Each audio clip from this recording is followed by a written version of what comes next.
Bonjour et bienvenue sur Flash TV. Aujourd'hui, jeudi 8 décembre 2011, voici les titres de cette édition.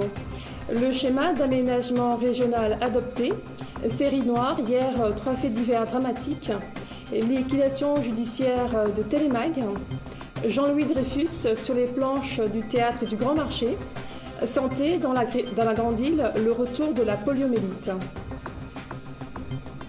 Le schéma d'aménagement régional 2011-2020 a été adopté par le Conseil d'État le 24 novembre dernier.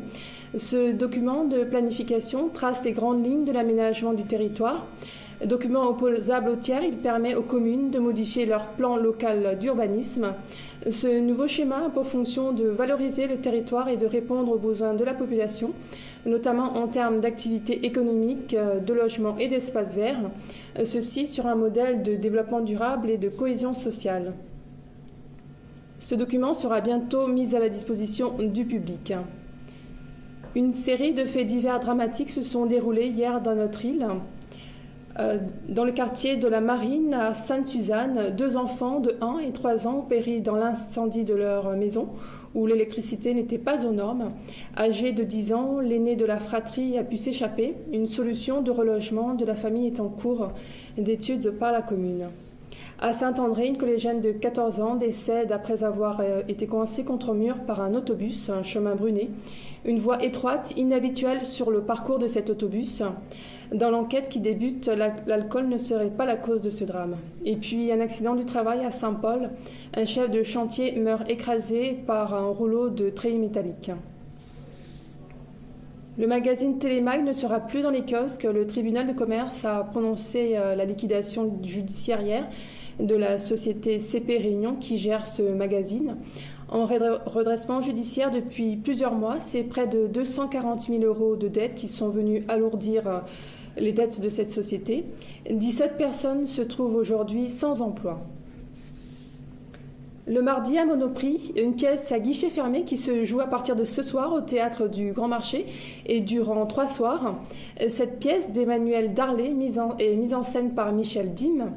Jean-Louis Dreyfus y incarne le rôle de Marie-Pierre, un homme devenu femme. Une pièce qui décrit les conditions des transsexuels. Selon les propos de lecteurs, cette pièce a des pensées intérieures. C'est un dialogue entre parole et musique. Philippe Thibault à la contrebasse est comme un ange de cabaret. Ce soir, dans notre département, c'est la 165e représentation.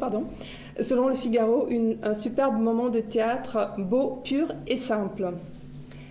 Dans la Grande Île, le retour du virus de la poliomyélite, un reportage de Viva Événement. Le cas de poliomyélite a été trouvé en 1999. 12 ans après, en mai dernier, l'Institut Pasteur de Madagascar a relevé 3 cas positifs de poliovirus dérivés du vaccin ou VDPV à la suite d'un prélèvement effectué sur 8 enfants sains dans la région Antimandjéfane. Des résultats qui démontrent un faible niveau d'immunité de la population en raison d'une faible couverture vaccinale. Selon les résultats des enquêtes démographiques de santé ou EDS 2008-2009, le taux de couverture vaccinale du VPO3 est de 70%. Un taux de couverture qui varie d'une région à l'autre avec des taux très bas dans certaines régions, dont la région Antimandjéfane. Cependant, seule une couverture vaccinale nationale de 90% permettra d'assurer une immunisation totale de la population. Les responsables de la santé publique envisagent de lancer une campagne de vaccination contre la poliomyélite pour les enfants de moins de 5 ans pour stopper le retour de la propagation de cette maladie à Madagascar et ce à partir de lundi prochain. Car pour le moment, seule la vaccination constitue l'unique protection contre cette maladie qui n'a pas encore de remède. La poliomyélite est à l'origine du handicap physique de centaines de milliers de personnes à travers le monde. À présent, la météo du jour. Des nuages et de la pluie aujourd'hui sur l'île avec des températures encore très chaudes, entre 26 et 27 degrés. Du soleil pour le reste de la zone, excepté aux Seychelles qui restera sous les nuages. On notera des températures qui iront de 22 degrés pour Madagascar à 32 degrés au Sri Lanka. C'est la fin de cette édition. Merci de votre fidélité. Je vous retrouve demain pour l'édition de la mi-journée. En attendant, l'info continue sur flashtv.re. Excellent après-midi.